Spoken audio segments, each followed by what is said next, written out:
જય હનુમાન દાદા. મારું નામ આરવી વિપુલ ચૌહાણ છે.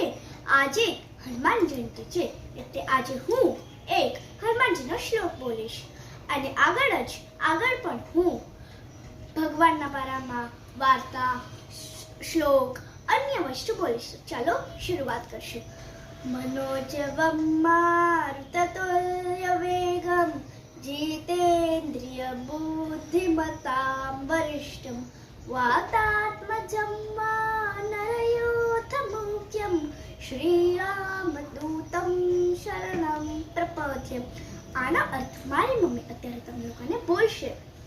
મન જેવા વેગવાળા, પવન જેવી ગતિવાળા, જીતેન્દ્રિય, બુદ્ધિમાનોમાં શ્રેષ્ઠ, વાયુદેવના પુત્ર, વાનરોના ટોળાઓના નાયક એવા શ્રી રામચંદ્રજીના દૂત હનુમાનને શરણે જાઉં છું.